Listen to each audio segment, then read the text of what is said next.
नमस्कार, आप देख रहे हैं डीडी न्यूज। आपके साथ मैं हूं गौरव श्रीवास्तव। तो चलिए बुलेटिन की शुरुआत करते हैं और सबसे पहले नजर डालते हैं इस वक्त की हेडलाइंस पर। केंद्रीय कृषि मंत्री के नेतृत्व वाले प्रतिनिधिमंडल और किसान संगठनों के बीच चंडीगढ़ में हुई सार्थक चर्चा। 19 मार्च को होगी अगली बैठक। कांग्रेस ने भगवंत मान की गैर मौजूदगी पर उठाए सवाल।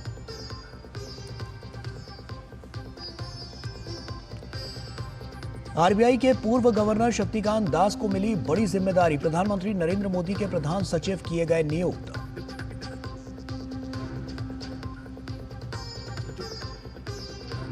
मध्य प्रदेश छतरपुर स्थित बागेश्वर धाम में रविवार को चिकित्सा एवं विज्ञान अनुसंधान संस्थान की प्रधानमंत्री रखेंगे आधारशिला। सोमवार को बिहार भागलपुर से पीएम किसान योजना की 19वीं किश्त करेंगे जारी।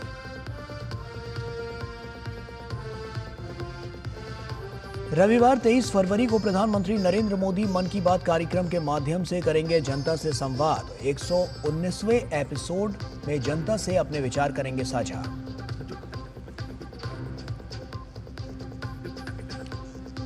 और आईसीसी चैंपियंस ट्रॉफी में ऑस्ट्रेलिया ने इंग्लैंड को रोमांचक मुकाबले में हराया। चैंपियंस ट्रॉफी का सबसे बड़ा स्कोर बनाकर भी हारी इंग्लैंड।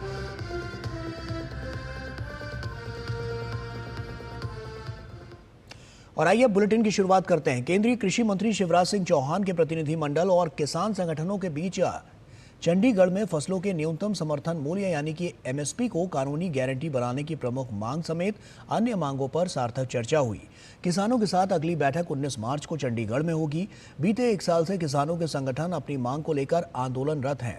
बैठक से पहले केंद्रीय मंत्री शिवराज सिंह चौहान ने किसान नेता जगजीत सिंह डल्लेवाल से उनकी कुशल क्षेम जानी। सद्भावपूर्ण वातावरण में चर्चा हुई है। किसान कल्याण के सारे कामों को जो मोदी सरकार की प्राथमिकता है, हमने उनको भी रखा है। और डल्लेवाल जी, पंधेर जी, किसान नेताओं की बात को ध्यान से सुना है। बहुत अच्छी चर्चा हुई है। ये चर्चा जारी रहेगी और अगली बैठक 19 मार्च को यहीं चंडीगढ़ में होगी। और वहीं चंडीगढ़ में किसान नेताओं के साथ बैठक के बाद पंजाब के वित्त मंत्री हरपाल सिंह चीमा ने कहा कि बैठक एमएसपी की कानूनी गारंटी पर केंद्रित थी। सभी किसान नेताओं ने इसके लिए अपने विचार रखे। ये एक अच्छी चर्चा थी और मुझे उम्मीद है कि चर्चा सकारात्मक रहेगी। अगली बैठक 19 मार्च को चंडीगढ़ में होगी। बड़ी डिटेल दे विच एमएसपी ਨੂੰ ਲੈ ਕੇ ਚਰਚਾ ਹੋਈ ਤਾਂ ਤਿੰਨੇ ਕੇਂਦਰੀ ਮੰਤਰੀਆਂ ਨੇ ਕਿਹਾ ਕਿ ਜਿਹੜਾ ਕੰਸਰਨ ਡਾਟਾ ਗਾ ਉਹ ਕਿਹੜੀ ਇੰਸਟੀਟਿਊਸ਼ਨ ਦਾ ਗਾ, ਕਿੱਥੋਂ ਡਾਟਾ ਕਲੈਕਟ ਕੀਤਾ ਗਾ, ਉਹ ਡਾਟਾ ਜਿਹੜਾ ਨੈਕਸਟ ਕਪਲ ਆਫ ਡੇ ਦੇ ਅੰਦਰ ਆਉਣ ਵਾਲੇ ਨੈਕਸਟ ਵੀਕ ਦੇ ਅੰਦਰ ਉਹ ਡਾਟਾ ਜਿਹੜਾ ਸੈਂਟਰ ਸਰਕਾਰ ਨੂੰ ਕਿਸਾਨ ਜਥੇਬੰਦੀ ਦੇ ਆਗੂ ਸਾਹਿਬਾਨ ਸ਼ੇਅਰ ਕਰਨਗੇ। ਔਰ ਉਸ ਤੋਂ ਬਾਅਦ 19 ਤਾਰੀਖ ਨੂੰ ਜਿਹੜੀ ਆ ਚਰਚਾ ਹੋਊਗੀ।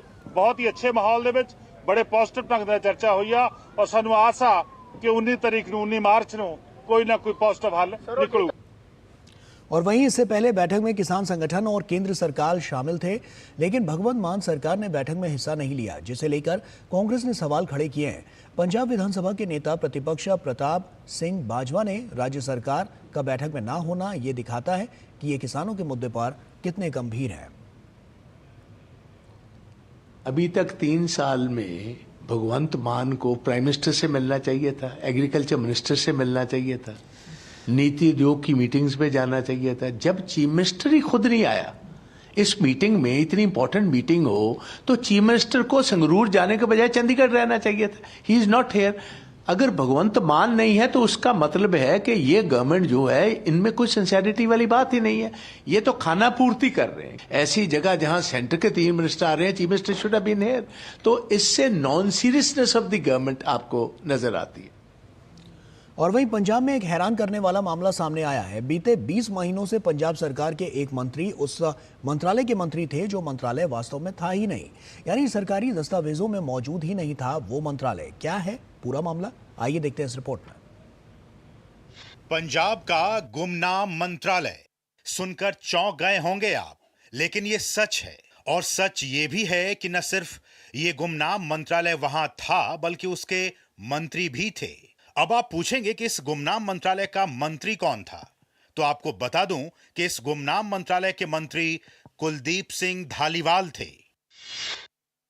और मंत्री भी वो 1-2 महीने के लिए नहीं थे, बल्कि बीते 20 महीनों से कुलदीप सिंह धालीवाल इस गुमनाम मंत्रालय के मंत्री थे।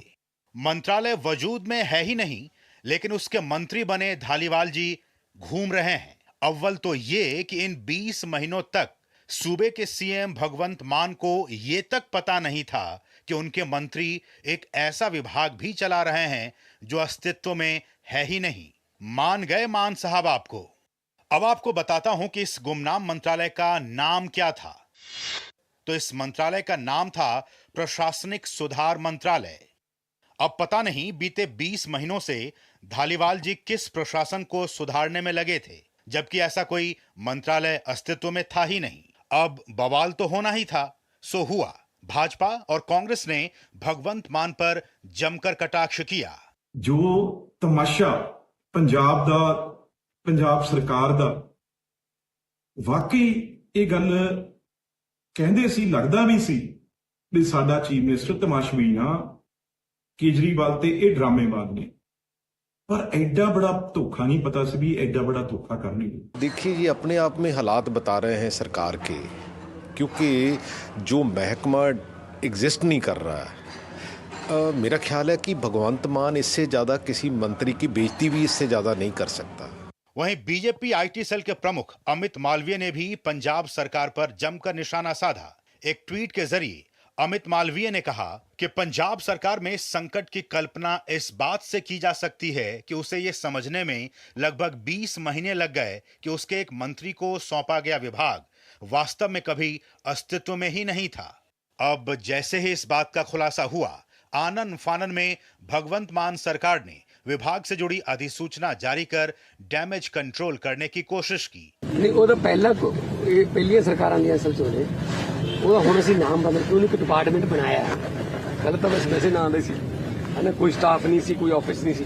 ਹੁਣ ਉਹਨੂੰ ਇੱਕ ਮਤਲਬ ਪੋਜ਼ਿਟਿਵ ਵੀ ਇਕੱਲੇ ਕੋਈ ब्यूरोक्रेसी सुधार लिया या फिर कुछ वो डिपार्टमेंट। चलते चलते आपको यह भी बता दूं कि कुलदीप सिंह धालीवाल पहले सीपीआई मार्क्सवादी के समर्थक थे।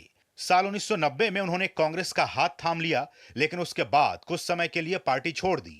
सियासत में वापस एक्टिव होने के बाद उन्होंने फिर कांग्रेस ज्वाइन की और इसके बाद अब आम आदमी पार्टी में आ गए। Bureau report, DD news. अमेरिकी राष्ट्रपति डोनाल्ड ट्रंप ने बीते 7 दिनों में तीसरी बार भारत के आम चुनाव में अमेरिकी फंडिंग का जिक्र किया है। उन्होंने कहा कि हमारे पास भी बहुत सारी समस्याएं हैं, आखिर हम भारत की चिंता क्यों करें। अमेरिकी मदद पर बोले ट्रंप। भारतीय चुनाव में अमेरिकी फंड। हफ्ते के अंदर ट्रंप का तीसरी बार बयान। अमेरिका के राष्ट्रपति डोनाल्ड ट्रंप ने एक हफ्ते के अंदर लगातार तीसरी बार बयान दिया है। उन्होंने कहा है कि हमारे पास बहुत सारी समस्याएं हैं, आखिर हम भारत की चिंता क्यों करें। मामला भारत को दी जाने वाली अमेरिकी मदद का है। $21 million going to my friend Prime Minister Modi in India for voter turnout. We're giving $21 million for voter turnout in India. What about us? I want voter turnout too, Governor. $29 million to strengthen the political landscape in Bangladesh. Went to a firm that nobody ever heard of. क्या है अमेरिकी मदद का मामला? भारत को दी जाने वाली $21 million की मदद को अमेरिका के कार्यदक्षता विभाग ने पिछले हफ्ते बंद करने का ऐलान किया था। ये मदद भारत में चुनावों में मतदाताओं की भागीदारी बढ़ाने के लिए खर्च की जाती थी। अमेरिका के कार्यदक्षता विभाग ने जिन देशों की मदद बंद करने का फैसला किया है, उसमें से नेपाल, बांग्लादेश, मोल्दोव सहित कुल 17 से 18 देश शामिल थे। अमेरिका ये कटौतियां अपने खर्च में कमी लाने के लिए कर रहा है।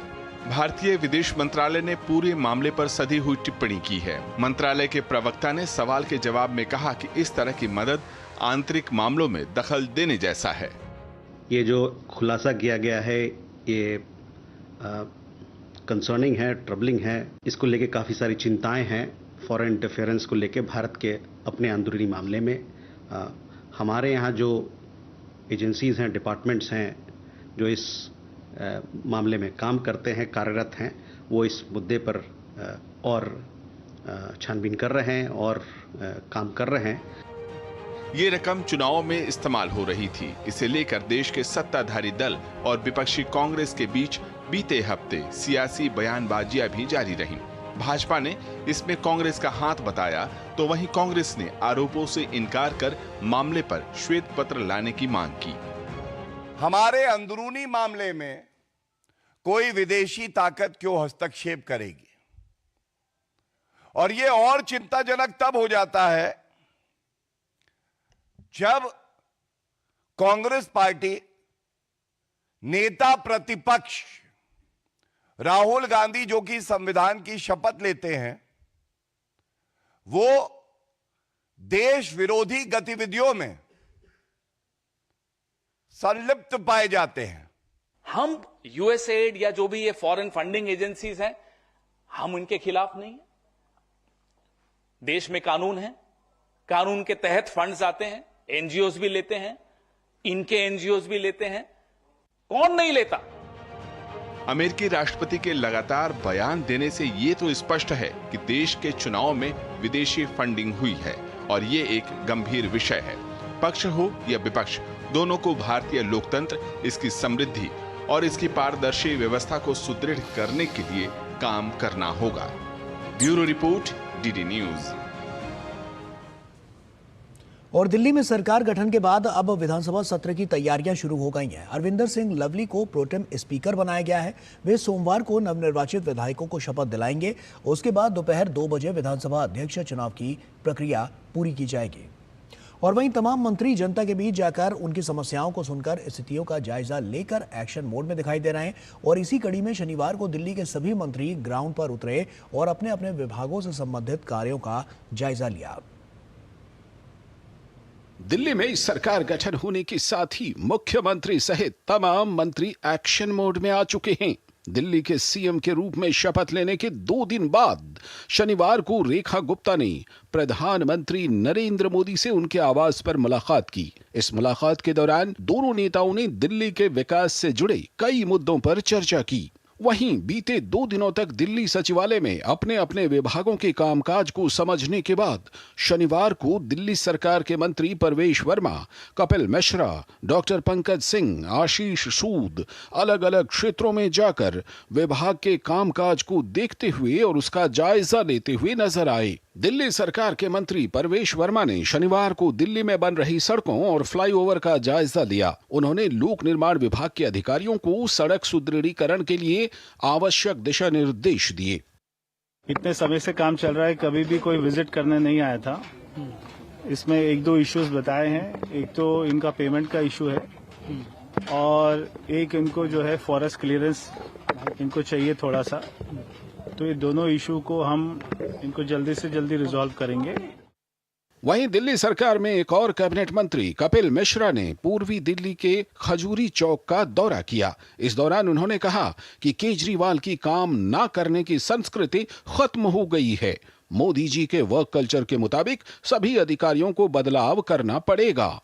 दिल्ली के अंदर सड़कों की हालत बहुत खराब अरविंद केजरीवाल की सरकार ने की। सब जगह सड़कें या तो टूटी हैं या धूल उड़ रही है, गड्ढे हैं, वाटर लॉगिंग है, डिसिल्टिंग नहीं हो रही है। आज से हम सभी लोग, सारे कैबिनेट मंत्री सड़कों पे उतरे हुए हैं। अधिकारियों को तुरंत सारी सड़कें ठीक करनी ही पड़ेंगी, इसका कोई विकल्प नहीं है। जो केजरीवाल की काम ना करने की संस्कृति थी, वो संस्कृति अब खत्म होगी। वहीं स्वास्थ्य मंत्री पंकज सिंह ने पश्चिमी दिल्ली के जाफरपुर कला में निर्माणाधीन अस्पताल का जायजा लिया। उन्होंने कहा कि पिछले 10 सालों में आम आदमी पार्टी की सरकार ने कोई काम ही नहीं किया है। अस्पतालों में सुविधाओं का अभाव है। यहाँ पे जो भी सुविधाओं की कमी है उसको पूरा करेंगे और आम जनता के लिए जो भी कर सकते हैं वो पूरा करने के लिए हम यहाँ आए हुए हैं। पहले हम एक बार राउंड ले लेते हैं, उसके बाद आपको बताएंगे यहाँ जो भी कमी होगी उसको दूर करेंगे। दिल्ली सरकार में एक और मंत्री आशीष सूद भी एक्शन मोड में दिखे। शनिवार को उन्होंने सचिवालय में अपना कार्यभार संभाला। उन्होंने विभाग के अधिकारियों के साथ बैठक भी की। इस बीच दिल्ली के उपराज्यपाल वीके सक्सेना ने भाजपा विधायक अरविंदर सिंह लवली को दिल्ली विधानसभा का प्रोटेम स्पीकर नियुक्त किया है। Bureau report, DD news. और वहीं अमेरिकी संस्था USAID के भारत में चुनाव प्रभावित करने के लिए $21 मिलियन भेजे जाने की जानकारी सामने आने के बाद से घमासान मचा हुआ है। भाजपा और कांग्रेस के नेता एक दूसरे पर आरोप प्रत्यारोप में लगे हुए हैं। वहीं विदेश मंत्री एस जयशंकर ने पूरे मामले पर चिंता व्यक्त की है। एस जयशंकर ने कहा है कि सरकार इस मामले की जांच कर रही है। जयशंकर ने कहा USAID को अच्छे इरादों के साथ काम करने की मंजूरी दी गई थी, ना कि गलत नैरेटिव और उसके दृष्टिकोण को आगे बढ़ाने के लिए। Some information has been put out there by the Trump administration people, and obviously that is concerning. It would suggest that there are activities whose which has a certain objective out here to push a narrative or a viewpoint. I think as a government we are looking into it because such organizations have an obligation to report. And my sense is, the facts will come out. Now, I read saying, so and so dealt with USAID or so and so. Look, it's not a question of did you deal with USAID or not. USAID was allowed, has been here historically. But USAID was allowed here in good faith, to do good faith activities. Now, suggestions are being made out of America that there are activities which are in bad faith. So, it surely warrants a look. And if there is something to it, I think the country should know who are the people involved in the bad faith activities. और उधर तेलंगाना के नागर कुर्नूल जिले में वहां पर एक सुरंग का हिस्सा गिरने से 8 मजदूर अंदर फंस गए और मजदूरों को इस हादसे को लेकर प्रधानमंत्री नरेंद्र मोदी ने तेलंगाना के सीएम को फोन कर SLBC सुरंग में कर्मियों के बचाव पर चर्चा की है। साथ ही प्रधानमंत्री ने बचाव कार्यों में सभी प्रकार की मदद का आश्वासन दिया है। यहां SLBC यानी Shri Shailam left bank canal tunnel project के तहत सुरंग का एक हिस्सा गिर गया और ये टनल परियोजना पिछले कुछ समय से रुकी हुई थी, लेकिन 4 दिन पहले ही इसका काम फिर से शुरू कर दिया गया।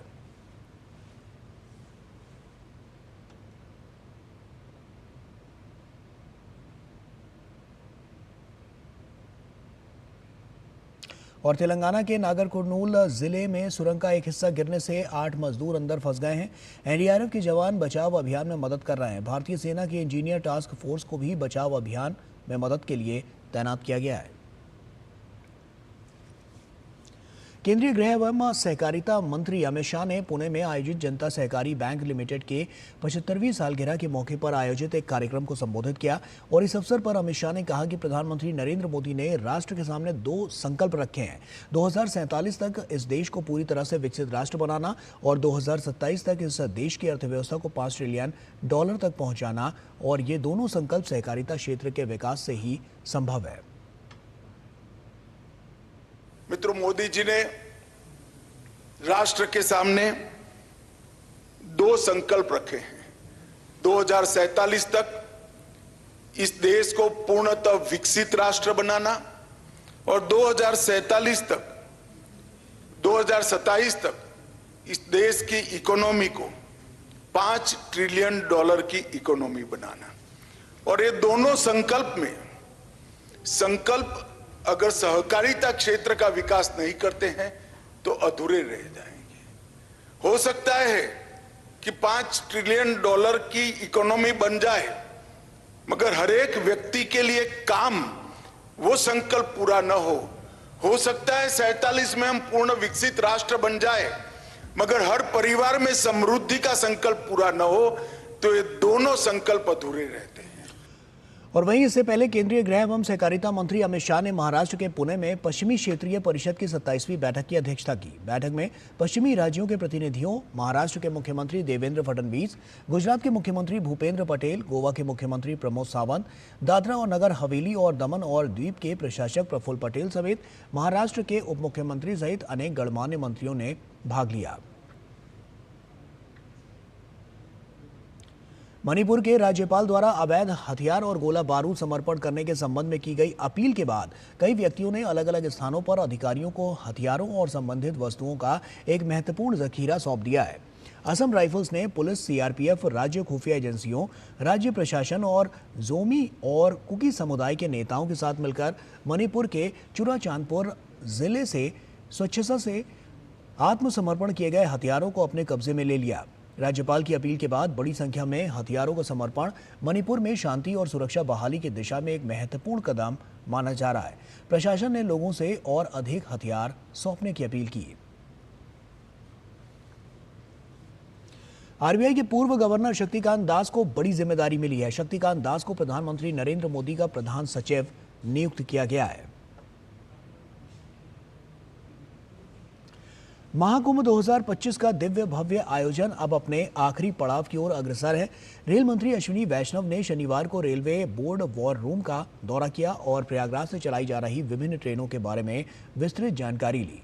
इस दौरान रेल मंत्री ने रेलवे बोर्ड के अध्यक्ष सह मुख्य कार्यकारी अधिकारी सतीश कुमार को यात्रियों की सुविधा के लिए सभी आवश्यक कदम उठाने के भी निर्देश दिए। विदेश मंत्री डॉक्टर एस जयशंकर ने अपनी लिखी हुई किताब वाई भारत मैटर्स पर चर्चा की और चर्चा में विदेश मंत्री ने कहा कि विदेश नीति आज हर भारतीय पर प्रभाव डालती है और मायने रखती है। दुनिया में लचीली कूटनीति की आवश्यकता है। भारत को अपने स्वयं के समाधानों के बारे में सोचना चाहिए और अपनी संस्कृति और विरासत का लाभ उठाना चाहिए। प्रधानमंत्री नरेंद्र मोदी ने अपने 2 दिवसीय मध्य प्रदेश दौरे पर खुशी व्यक्त की है। उन्होंने सोशल मीडिया प्लेटफॉर्म एक्स पर लिखा, अगले 2 दिन मध्य प्रदेश के विकास को समर्पित रहेंगे और इसी कड़ी में कल दोपहर 2 बजे छतरपुर में Bageshwar Dham medical and science research institute की आधारशिला रखूंगा। वहीं 24 फरवरी को भोपाल में सुबह करीब 10 बजे ग्लोबल इन्वेस्टर्स समिट का भी शुभारंभ करूंगा।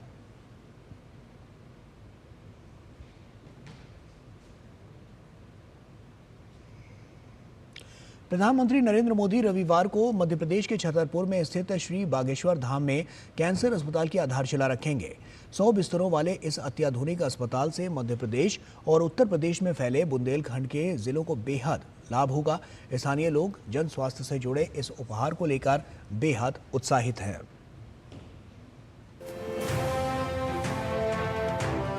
रविवार 23 फरवरी का दिन बुंदेलखंड के लिए बड़ी स्वास्थ्य पहल का उपहार साथ ला रहा है। प्रधानमंत्री नरेंद्र मोदी मध्य प्रदेश के छतरपुर में स्थित श्री बागेश्वर धाम में कैंसर अस्पताल एवं अनुसंधान केंद्र की आधारशिला रखेंगे। 100 बिस्तरों वाला ये अत्याधुनिक अस्पताल मध्य प्रदेश और उत्तर प्रदेश के कई जिलों के लोगों के लिए बेहद लाभकारी होगा। अस्पताल अंतर्राष्ट्रीय मानकों के अनुरूप और सभी अत्याधुनिक सुविधाओं से लैस होगा। 100 बिस्तरों से शुरुआत के बाद इसका विस्तार 300 से 400 बिस्तरों तक किया जाएगा।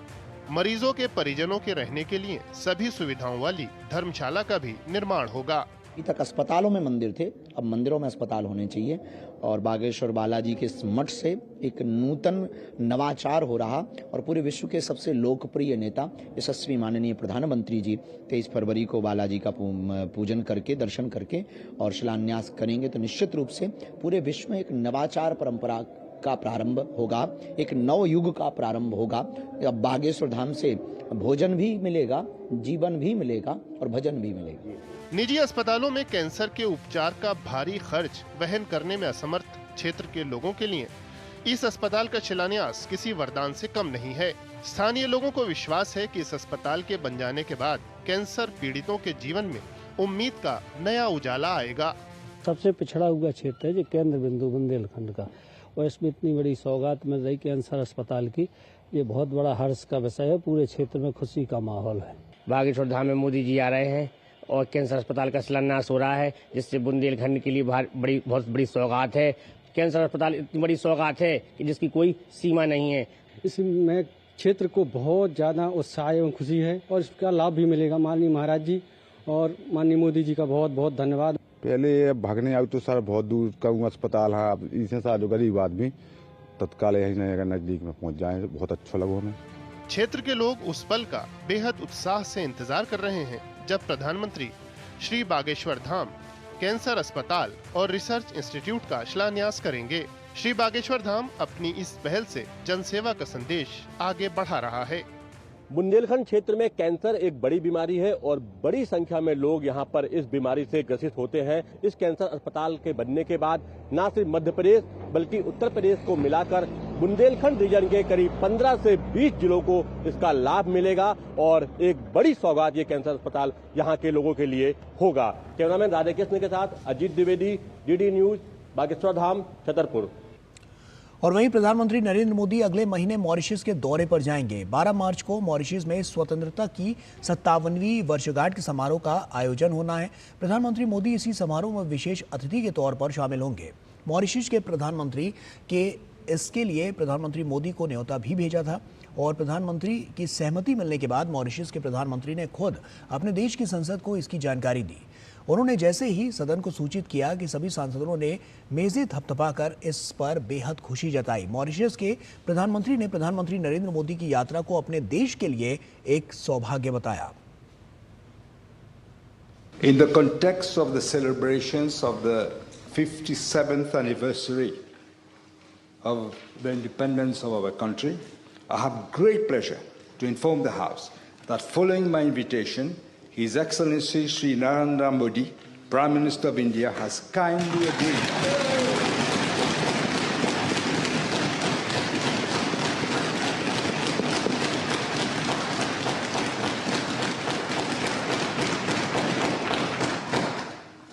as I said, His Excellency Sri Narendra Modi, the Prime Minister of India, has kindly agreed to be the guest of honor for our National Day celebrations. It is indeed a singular privilege for our country to host such a distinguished personality who is doing us this honor. In spite of his very tight schedule and in spite of his recent visits to Paris and the United States, he has agreed to be here as our special guest. The visit of Sri Modi is a testimony of the close relations between our two nations.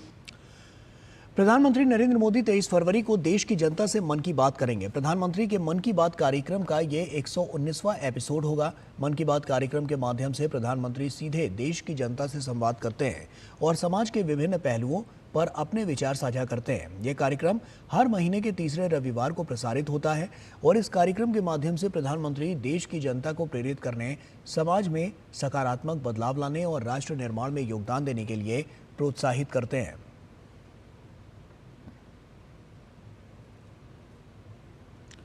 Mahashivratri से पहले महाकुंभ में श्रद्धालुओं का आंकड़ा 60 करोड़ के पार पहुंच गया है और इस बीच शनिवार को केंद्रीय मंत्री और भाजपा के राष्ट्रीय अध्यक्ष जेपी नड्डा और उत्तर प्रदेश के मुख्यमंत्री योगी आदित्यनाथ ने प्रयागराज में पवित्र त्रिवेणी संगम में आस्था की डुबकी लगाई।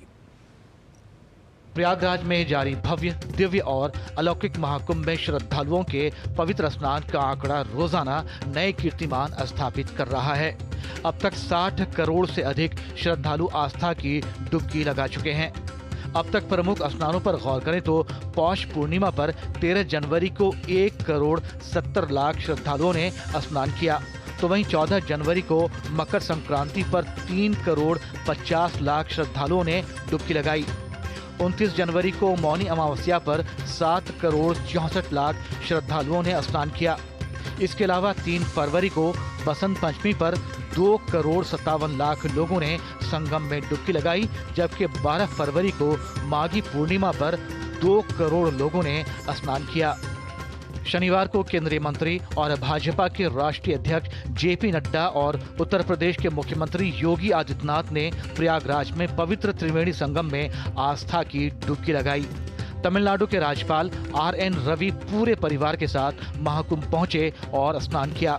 अभिनेत्री तमन्ना भाटिया भी अपने पूरे परिवार के साथ महाकुंभ में शामिल हुई। उत्तर प्रदेश की पोटेंशियल क्या है, इसकी क्षमता क्या है, इसका आकलन करना हो तो प्रयागराज महाकुंभ ही पर्याप्त है ये समझने के लिए। आस्था का तो कुंभ है ही, लेकिन हमारे देश की राष्ट्रीय एकात्मता का एक नए तरीके से एक कुंभ है। पूरे देश भर के पूरे इतने करोड़ों भावुक लोग यहाँ आते हैं और आस्था की डुबकी लगाते हैं। वहीं शुक्रवार शाम 1.28 करोड़ से अधिक श्रद्धालुओं ने स्नान किया। इस बीच महाकुंभ का आखिरी पवित्र स्नान 26 फरवरी यानी महाशिवरात्रि को है, जिसमें 4 दिन बाकी हैं।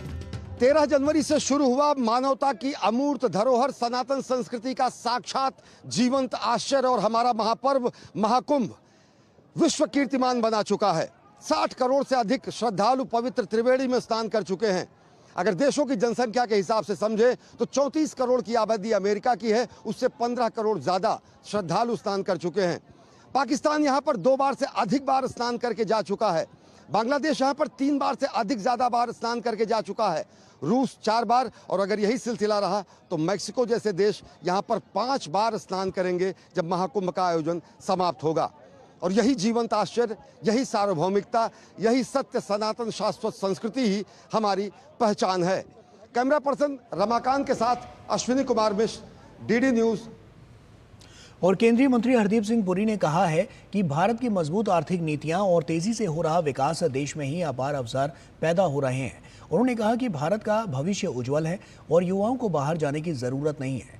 वे आज दिल्ली विश्वविद्यालय के Shri Ram college of commerce में चल रहे लिटरेचर फेस्टिवल में छात्रों से रूबरू हुए। हरदीप सिंह पुरी ने भारत की तेजी से बढ़ती अर्थव्यवस्था पर जोर दिया और कहा कि देश आज $4 ट्रिलियन की अर्थव्यवस्था बन चुका है और ब्रिटेन को भी पीछे छोड़ चुका है।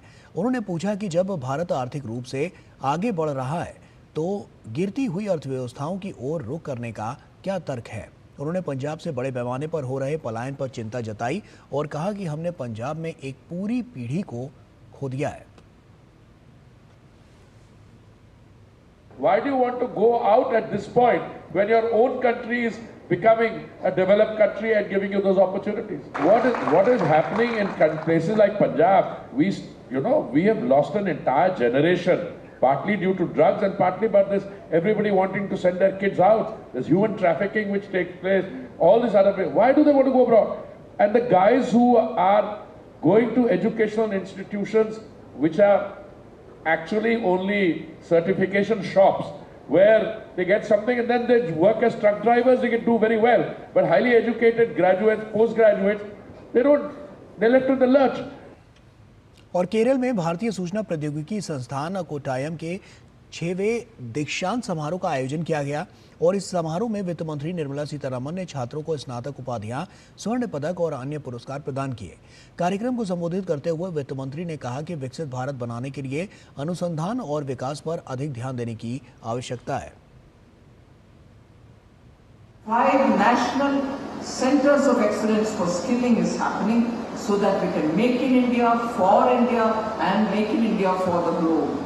We take fund of funds, like the way we did startup fund of funds, which today has made our startup numbers go to about 1.80 lakhs. 50,000 Atal tinkering labs have also been given the support. We allocated 20,000 crores for research and development, other than what I've said already. रंग, संचार और संस्कृति के बीच जटिल रिश्तों को प्रदर्शित करती प्रदर्शनी क्रोमोलॉग कलर्स एंड कन्वर्सेशंस का आयोजन राजधानी दिल्ली में किया गया और 15 प्रतिभाशाली कलाकारों द्वारा 100 से अधिक कृतियां प्रदर्शित की गईं। आइए देखते हैं इसकी एक झलक।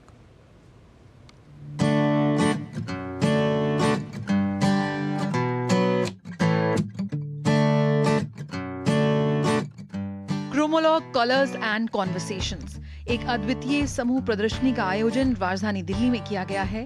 कार्यक्रम का उद्घाटन प्रख्यात कलाकार यूरिको लोचन और एनजीएमए के पूर्व निर्देशक प्रोफेसर राजीव लोचन ने किया।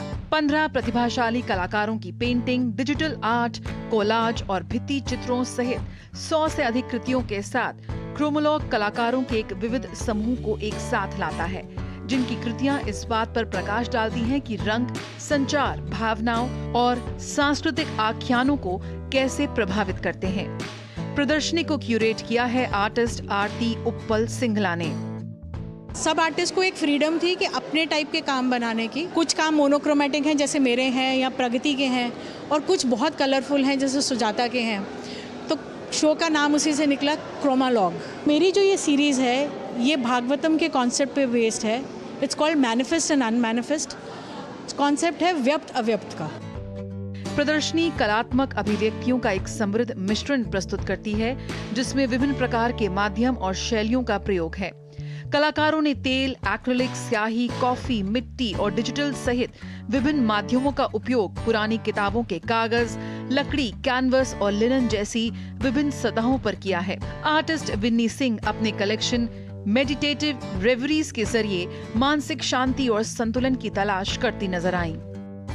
अलग अलग तरीके होते हैं मेडिटेशन के। मेरा ये तरीका है मेडिटेशन का। आप जितने फूल पौधे देखोगे उतना आपका स्ट्रेस रिलीज होगा। तो फूल पौधे देखो, तो अब उसको पेपर पे उतारा है मैंने कि कॉफ़ी के साथ उसको मैंने थोड़ा सा कॉफ़ी यूज़ करके इंक में वो गार्डन को अंदर लाई हूँ मैं, एक बगीचे को उसमें। सो सारी ये मेरे जो सीरीज़ है ये है मेडिटेशन। 3D आर्ट है जो मैं क्ले, वुड, मल्टीमीडिया से बनाती हूँ और ये अलग अलग देशों का इन्फ्लुएंस है मेरे आर्ट में। रंग संस्कृतियों के बीच एक सेतु का काम करता है, बातचीत को आमंत्रित करता है और हमारे साझा इतिहास को दर्शाता है। क्रोमोलॉग कला रंग की परिवर्तनकारी शक्ति को खूबसूरती से दर्शाती है। 25 फरवरी तक आप प्रदर्शनी का लुत्फ नई दिल्ली के स्टेनलेस गैलरी में उठा सकते हैं। Jaya Sinha, DD news. और दिल्ली पुलिस सप्ताह कार्यक्रम के दौरान दिल्ली पुलिस ने विभिन्न जिलों में जागरूकता अभियान चलाया और कई खेल प्रतियोगिताएं आयोजित की। और इसी कड़ी में द्वारिका के सेक्टर 23 थाने में दिल्ली पुलिस कमिश्नर संजय अरोड़ा ने यहां पर एक बैडमिंटन कोर्ट की ओपनिंग की है। यह बैडमिंटन कोर्ट दिल्ली पुलिस शहीद कांस्टेबल लेट हेमंत कुमार के नाम पर रखा गया है और इस मौके पर उनके साथ special CP law and order Madhup Tiwari, joint CP Jatin Narwal और द्वारिका वेस्ट और आउटर के डीसीपी मौजूद रहे। दिल्ली पुलिस वीक प्रोग्राम के तहत दिल्ली पुलिस ने तमाम जिलों में अलग अलग कार्यक्रम आयोजित किए, तमाम जागरूकता अभियान उन्होंने चलाए, साथ ही साथ कई स्पोर्ट्स इवेंट्स को उन्होंने ऑर्गेनाइज किया और सीधे उन्होंने संवाद स्थापित किया आम पब्लिक के साथ, क्योंकि इस सप्ताह का जो पूरा का पूरा आयोजन होता है वो इसी अवेयरनेस को लेकर के किया जाता है। बच्चों के साथ संवाद किया जाता है, RWS के साथ किया जाता है। इसी कड़ी में दिल्ली पुलिस की द्वारका डिस्ट्रिक्ट ने एक बैडमिंटन कोर्ट का इनॉग्रेशन किया, जिसको आज संजय अरोड़ा दिल्ली पुलिस कमिश्नर ने इनॉग्रेट किया और एक शानदार बैडमिंटन कोर्ट देखने को मिला। और इस बैडमिंटन कोर्ट को लेट हेमंत कुमार के नाम पर यहाँ पर रखा गया। हमारे कांस्टेबल हेमंत कुमार जो है अपनी ड्यूटी करते समय वो शहीद हो गए थे, उन्होंने शहादत प्राप्त की थी। तो उनके याद में हमने एक ये नया द्वारका सेक्टर 23 थाने के परिसर में एक बैडमिंटन कोर्ट और उसी में टीटी टेबल का भी उद्घाटन करवाया है। बहुत ही सराहनीय एक इनिशिएटिव है, जिसमें न केवल हमारे जो पुलिसकर्मी हैं वे भी अपना यहाँ पे अपना स्वास्थ्य वर्धन कर सकते हैं बैडमिंटन और इंडोर खेल के माध्यम से, बल्कि यहाँ पे जो लोकल अगल बगल के रहने वाले बच्चे और उनके फैमिली मेंबर्स हैं वो भी इस सुविधा का फायदा उठा सकते हैं। ये पूरा का पूरा जो सप्ताह था वो इसीलिए ऑर्गेनाइज किया जाता है, जिसमें ट्रैफिक वायलेशन को लेकर के और तमाम जागरूकता अभियान जो होते हैं वो आम पब्लिक को बताए जाते हैं। तो एक सफल आयोजन किया गया दिल्ली पुलिस वीक का और साथ ही साथ तमाम नई चीजें उन्होंने पब्लिक डोमेन में ला करके रखी। और आमतौर पर दिल्ली पुलिस जो है वो अपनी सहभागिता जो है वो रखती है पब्लिक फोरम पर जब जब जरूरत पड़ती है। इस साप्ताहिक वीक में भी उन्होंने अपनी भागीदारी को मजबूती से पेश किया। कैमरा विनोद के साथ में मुकेश शुक्ला, डीडी न्यूज दिल्ली। और वहीं महाराष्ट्र के छत्रपति संभाजी नगर में डॉक्टर बाबा साहेब अम्बेडकर मराठवाड़ा विश्वविद्यालय के 65वें वार्षिक दीक्षांत समारोह में उपराष्ट्रपति जगदीप धनखड़ शामिल हुए। कार्यक्रम को संबोधित करते हुए उपराष्ट्रपति ने कहा कि विकसित भारत को बनाने में युवाओं का अहम योगदान होगा।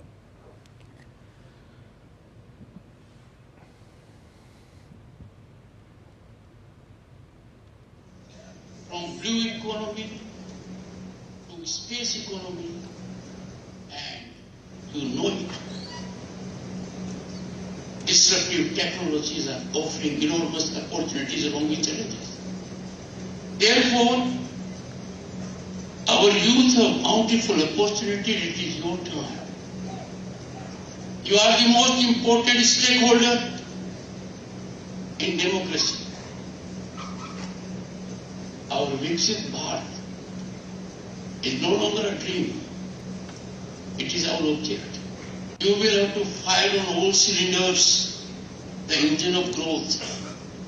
At 2047, when Bharat celebrates centenary of its independence, India will be a developed nation. और प्रयागराज की पावन धरती पर भव्य दिव्य महाकुंभ का आयोजन चल रहा है, जहां समूचा कुंभ क्षेत्र दुनिया का सबसे बड़ा अन्न क्षेत्र बन गया है। महाकुंभ में अनेक समाजसेवी संगठन और गैर सरकारी संस्थाएं मेले में आने वाले श्रद्धालुओं के लिए भोजन और दैनिक उपयोग की वस्तुओं का वितरण कर रही हैं। ऐसी एक संस्था है युवा चेतना, जो मेले में आए साधु संतों श्रद्धालुओं को भोजन देने के साथ साथ दैनिक उपयोग की अनेक आवश्यक सामग्रियों का वितरण निःशुल्क कर रही है। युवा ऊर्जा और युवा शक्ति का इस मेले में कितना योगदान है, युवा चेतना के राष्ट्रीय संयोजक रोहित सिंह से खास बातचीत की हमारे संवाददाता अश्विनी मिश्रा ने। प्रयागराज में गंगा यमुना अंतः सलिला सरस्वती का संगम तो है ही, साथ ही साथ यहाँ सेवा, समर्पण और समरसता का भी संगम होता है। अनेक युवा अपने जीवन को समाज सेवा के लिए समर्पित कर चुके होते हैं और यहाँ उनका भी समागम होता है। राष्ट्र निर्माण में उनके संकल्प का भी परिचय होता है। युवा चेतना के राष्ट्रीय संयोजक रोहित सिंह जी हमारे साथ हैं। रोहित जी, हम ये देख रहे हैं कि आपने ये शिविर सेक्टर 19 में लगा रखा है। अनवरत 14 जनवरी 13 जनवरी से अब तक की पूरी श्रृंखला चल रही है। कौन कौन से सेवा कार्य और क्या कुछ युवाओं के लिए अन्य कार्य है?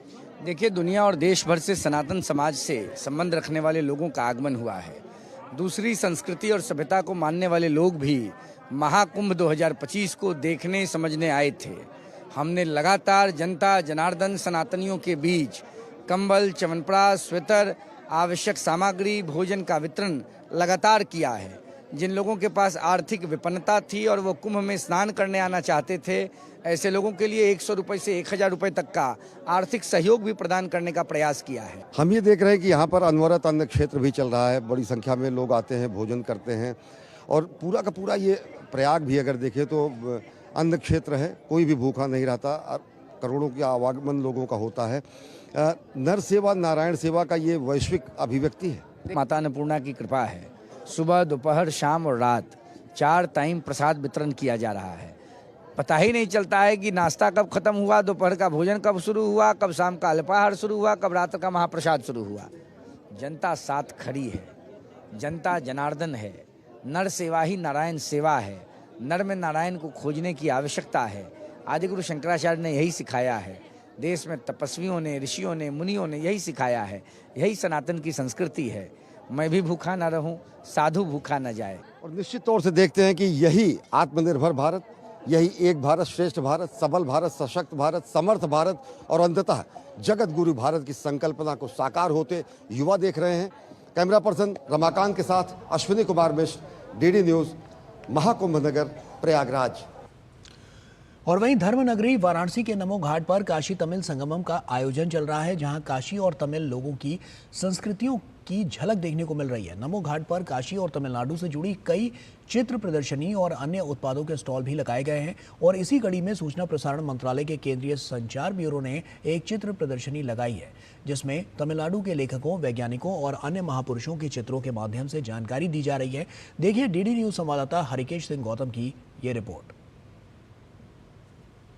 काशी तमिल संगमम का जो उद्देश्य है, काशी के सांसद का जो उद्देश्य है और भारत के प्रधानमंत्री का जो उद्देश्य है कि ये जो हमारे युवा हैं, ये काशी के संस्कृति के बारे में, परंपरा के बारे में तो जानते ही हैं और तमिल की जो संस्कृति है, परंपरा है, उसके बारे में भी जाने। तो ये चित्र प्रदर्शनी कितनी सार्थक साबित हो रही है, इस पर हम बात करेंगे। जो ये बसंत कन्या महाविद्यालय की छात्राएं आई हैं, इन्होंने देखा इस चित्र प्रदर्शनी को। हम लोगों ने काशी वडक्कम जो ये प्रदर्शनी, चित्र प्रदर्शनी लगाई गई है, इसके माध्यम से जो तमिल संस्कृति को उसको बहुत जाना। कुछ ऐसे ऋषि थे, जैसे ऋषि अगस्त हैं, तो वो उनका संबंध काशी से भी था, तो हम लोगों ने कभी उन्हें काशी में समझा था, जाना था, पर यहाँ आने के बाद हमने उन्हें तमिल संस्कृति के हिसाब से जाना। रामानुजन को हमने पढ़ा अपने गणित में, सीवी रमन को हमने पढ़ा भौतिक विज्ञान में, उनके बारे में हमने जाना। तमिल की संस्कृतियों से अवगत हुए हैं। तमिल की जितनी संस्कृति है और काशी में भी वो संस्कृति देखने को मिलती है। तमिल के खान पान हमारे काशी में भी अब प्रचलित हो चुके हैं, तो बहुत सारी चीज़ों से हम लोग अवगत हुए हैं। इतनी बढ़िया चित्र प्रदर्शनी लगाई है, स्टूडेंट्स को बुला रहे हैं, क्या आपको अपना उद्देश्य पूरा होता दिखाई दे रहा है? काशी तमिल संगमम उत्सव का जो तीसरा संस्करण है, उसकी थीम ही है ऋष अगस्त। हमारी सूचना और प्रसारण मंत्रालय भारत सरकार की तरफ प्रदर्शनी जो लगी है, इसकी थीम है ऋष अगस्त एवं विकसित भारत। माननीय प्रधानमंत्री जी के 10 वर्षों की उपलब्धियां जो हैं उसे यहाँ दर्शाया गया है चित्रों के माध्यम से। विभिन्न लोक कल्याणकारी योजनाओं के बारे में जानकारी दी गई है, जो नीतियां हैं, कार्यक्रम है, उसकी जानकारी दी गई है। 20 अगस्त के बारे में जानकारी दी गई है और तमिलनाडु के जो कवि हैं, लेखक हैं, शिक्षाविद हैं, सामाजिक सुधारक हैं, वैज्ञानिक हैं, उनके बारे में भी चित्र लगाए गए। उद्देश्य दिख रहा है फलीभूत होता हुआ सूचना प्रसारण मंत्रालय का। कैमरा पर्सन सुनील कुमार के साथ doctor हिकेश Bahadur Singh Gautam, DD news, Namo Ghat, Varanasi. और केंद्रीय शिक्षा मंत्री धर्मेंद्र प्रधान दिल्ली विश्वविद्यालय के 101वें वार्षिक दीक्षांत समारोह में शामिल हुए। इस दौरान उन्होंने छात्रों को उपाधियां और गोल्ड मेडल प्रदान किए। उन्होंने विकसित भारत के निर्माण में युवाओं से योगदान देने की अपील की।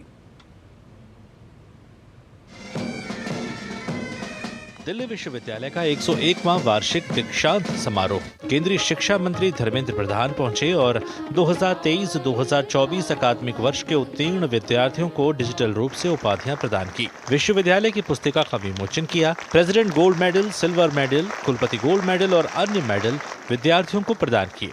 समारोह को संबोधित करते हुए केंद्रीय शिक्षा मंत्री ने कहा कि 75 देशों के विद्यार्थी दिल्ली विश्वविद्यालय में पढ़ते हैं। आने वाले समय में दिल्ली को ज्ञान केंद्र बनाना है। उन्होंने कहा कि भारत की 60% आबादी युवाओं की है। युवाओं को 2047 तक विकसित भारत के प्रधानमंत्री के संकल्प को पूरा करने के लिए आगे आना चाहिए। भारत की नई पीढ़ी के सामने, भारत की नौजवानों के सामने हमें प्रधानमंत्री जी की जो आह्वान है, हमें अपना कर्तव्य निभाना है। भारत को 2047 तक विकसित भारत में परिवर्तित करना है। हमें तब ये संभव हो पाएगा अगर दिल्ली विश्वविद्यालय के नेतृत्व में हम देश में राष्ट्रीय शिक्षा नीति को लागू कर पाएंगे। विश्वविद्यालय की कल्चर, विश्वविद्यालय की ये कॉम्पिटेंसी, ये लर्निंग आउटकम हमें अपनी जिंदगी में एक सफल पुरुषार्थ के स्तर तक ले जाएं। कुल 194 विद्यार्थियों को गोल्ड मेडल और पुरस्कार बांटे गए।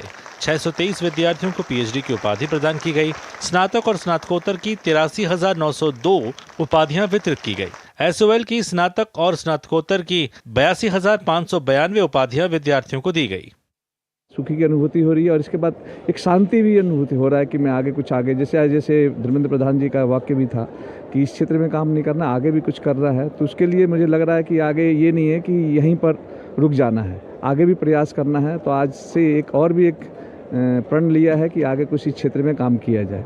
संकल्प यही है कि जीवन पर्यंत अध्ययनरत रहूं, शोधरत रहूं और भारतीय समाज और संस्कृति के समकक्ष उसकी साहित्य में कुछ भी मैं अंश मात्र भी अगर जोड़ सकूं तो ये मेरे लिए बड़े सौभाग्य की बात होगी। केंद्रीय शिक्षा मंत्री ने कहा कि शीघ्र ही दिल्ली विश्वविद्यालय के पूर्व और पश्चिमी परिसर भी दिल्ली को ज्ञान केंद्र बनाने में महत्वपूर्ण भूमिका निभाएंगे। Doctor Chandrashekhar, DD news. और ऑस्ट्रेलिया ने चैंपियंस ट्रॉफी में अपने अभियान की शुरुआत जीत से की है। इंग्लैंड के खिलाफ खेले गए मुकाबले को ऑस्ट्रेलिया ने 5 विकेट से अपने नाम कर लिया। लाहौर के गद्दाफी स्टेडियम में खेले गए मुकाबले में इंग्लैंड ने बेन डकेट की 165 रनों की दमदार पारी के दम पर 50 ओवर में 8 विकेट खोकर 351 रन बनाए। जवाब में ऑस्ट्रेलिया ने विकेटकीपर बल्लेबाज जोश इंग्लिश के शतक और मैथ्यू शॉट व एलेक्स कैरी के अर्धशतकों की मदद से 47.3 ओवर में 5 विकेट खोकर 356 रन बनाए और मुकाबला अपने नाम कर लिया। इस जीत के साथ ही ऑस्ट्रेलिया ने किसी भी आईसीसी टूर्नामेंट में सबसे बड़ा लक्ष्य हासिल करने का कारनामा भी अपने नाम कर लिया। चैंपियंस ट्रॉफी के ग्रुप ए में भारतीय क्रिकेट टीम अपने चिर प्रतिद्वंदी पाकिस्तान से भिड़ेगी। भारत ने टूर्नामेंट के पहले मैच में बांग्लादेश को हराया था और ऐसे में आत्मविश्वास से भरी टीम इंडिया की नज़र पाकिस्तान को हराकर टूर्नामेंट के सेमीफाइनल के लिए अपनी दावेदारी और मजबूत करने पर होगी। चैंपियंस ट्रॉफी का महामुकाबला, भारत बनाम पाकिस्तान। बुलंद हौसले के साथ उतरेगी टीम इंडिया। दुबई में दिखेगा भारत का दम। भारतीय क्रिकेट टीम चैंपियंस ट्रॉफी में पाकिस्तान से भिड़ने के लिए बिल्कुल तैयार है। टीम इंडिया अपने दूसरे मुकाबले में अपने चिर प्रतिद्वंद्वी पाकिस्तान से भिड़ेगी। टूर्नामेंट के पहले मैच में शानदार जीत करने वाली भारतीय टीम अपने बड़े हौसले के साथ मैदान पर उतरेगी। वहीं पाकिस्तान को अपने पहले मैच में न्यूजीलैंड के खिलाफ हार झेलनी पड़ी थी, तो जाहिर है कि यह मुकाबला पाकिस्तान के लिए कितना अहम होगा। लेकिन आंकड़ों पर नजर डालें तो पाकिस्तान की टीम भारत पर भारी नजर आती है। अब तक वनडे मुकाबलों में दोनों टीमें कुल 135 बार भिड़ चुकी हैं, जिसमें से पाकिस्तान ने 73 मैचों में जीत हासिल की है, वहीं भारत के नाम 57 मैच रहे हैं। दोनों टीमों के बीच 5 मुकाबले बेनतीजा रहे हैं। चैंपियंस ट्रॉफी में दोनों टीमों के प्रदर्शन पर नजर दौड़ाएं तो भारत और पाकिस्तान चैंपियंस ट्रॉफी में 5 बार आमने सामने हुए हैं, जिसमें से पाकिस्तान ने 3 मैच और भारत ने 2 मुकाबले जीते हैं। तो आंकड़ों के लिहाज से जाहिर है कि पाकिस्तान का पलड़ा भारी है। हालांकि आंकड़ों से उलट भारतीय क्रिकेट टीम की हालिया प्रदर्शन के लिहाज से देखें तो टीम इंडिया किसी भी टीम को टक्कर देने के लिए तैयार है। कप्तान रोहित शर्मा पर एक बार फिर से टीम को अच्छी शुरुआत दिलाने की जिम्मेदारी होगी। रोहित के साथ शुभमन गिल पर भी इस बार फैंस की नजरें रहेंगी। बांग्लादेश के खिलाफ शतकीय पारी खेलकर उन्होंने टीम के लिए अपनी उपयोगिता दर्शा दी है। तीसरे नंबर पर विराट कोहली अपने बल्ले की नुमाइश करने के लिए तैयार होंगे, तो वहीं पिछले मैच में नाबाद 41 रन बनाने वाले केएल राहुल से भी टीम को उम्मीदें होंगी। वहीं गेंदबाजी की बात करें तो बांग्लादेश के खिलाफ मैच में मोहम्मद शमी का शानदार फॉर्म दिखा था। पाकिस्तान के खिलाफ उन पर बड़ी जिम्मेदारी रहेगी। शमी के अलावा हर्षित राणा, अक्षर पटेल भी पाकिस्तान के खिलाफ अपने पिछले प्रदर्शन को दोहराने के लिए तैयार होंगे। वहीं इस टूर्नामेंट के पहले मैच में हार झेल कर आ रही पाकिस्तान की टीम हर हाल में भारत पर जीत दर्ज करना चाहेगी। सेमीफाइनल की रेस में बने रहने के लिए पाकिस्तान की टीम हर हाल में ये मैच जीतना चाहेगी। वहीं भारत की कोशिश टूर्नामेंट में अपनी दूसरी जीत दर्ज कर सेमीफाइनल के लिए अपनी दावेदारी और मजबूत करने की होगी। Sports desk, DD news. Germany में संसदीय चुनाव के लिए 23 फरवरी को मतदान होना है और इस बार चुनावी अभियान में इमिग्रेशन और अर्थव्यवस्था सबसे प्रमुख विषय रहे। मुख्य मुकाबला social Democrats, alternative for Germany और क्रिश्चियन डेमोक्रेटिक यूनियन के बीच है। जर्मनी में रविवार को संसदीय चुनाव होंगे। यही चुनाव तय करेंगे कि देश का अगला चांसलर कौन होगा। जर्मनी में मध्यावधि चुनाव की नौबत गठबंधन सरकार में लगातार बनती असहमतियों के कारण आई। दरअसल चांसलर ओलाफ शोल्ज की सोशल डेमोक्रेटिक के नेतृत्व वाली गठबंधन सरकार पिछले साल नवंबर में गिर गई थी। अगला जर्मन चांसलर बनने की दौड़ में कई चेहरे शामिल हैं, जिसमें मुख्य विपक्षी नेता फ्रेडरिक मर्ज भी हैं। वो दक्षिणपंथी party Christian Democratic Union party के नेता हैं। ताजा सर्वेक्षण में उनके दल को 28% मतों के साथ निर्णायक बढ़त हासिल है। 2021 में एंगेला मर्केल के पद छोड़ने के बाद से फ्रेडरिक मर्ज अपनी पार्टी के नेता बन गए। चुनावी मुहिम में उन्होंने अवैध प्रवासन का मुद्दा जोर शोर से उठाया है। वहीं मौजूदा चांसलर ओलाफ शोल्ज की पार्टी सोशल डेमोक्रेटिक की हालत पस्त है। सर्वेक्षण में इनकी पार्टी को 15% वोट मिलने का ही अनुमान है। अगर पार्टी का वोट प्रतिशत 20% से कम रहा तो दूसरे विश्व युद्ध के बाद यह उनका सबसे खराब प्रदर्शन होगा। ओलाफ शोल्ज की सरकार को दूसरे विश्व युद्ध के बाद सबसे अलोकप्रिय सरकारों में से एक माना जा रहा है। जर्मन का कट्टरपंथी दक्षिण दल अल्टरनेटिव फॉर जर्मनी पूरी दुनिया में चर्चा का विषय बना हुआ है। सर्वेक्षण में अल्टरनेटिव फॉर जर्मनी दूसरे नंबर पर बनी हुई है। उसे 20% वोट मिलने का अनुमान है, जो 2021 के चुनाव के मुकाबले में 2 गुना है। अवैध प्रवासियों के खिलाफ लगातार मुहिम छेड़ने वाले AfD की नीतियों को जर्मनी में खूब पसंद किया जा रहा है। सर्वेक्षण से पता चलता है कि 630 सीटों वाली संसद में किसी को भी स्पष्ट बहुमत नहीं मिल रहा। ऐसे में देखना दिलचस्प होगा कि परिणामों के बाद कैसी सियासी परिस्थितियां बनती हैं। इतना तो तय है, अगली सरकार के गठन में AfD की भूमिका अहम होने वाली है। Bureau report, DD news. और इसी के साथ फिलहाल इस बुलेटिन में इतना ही। दीजिए इजाजत। नमस्कार।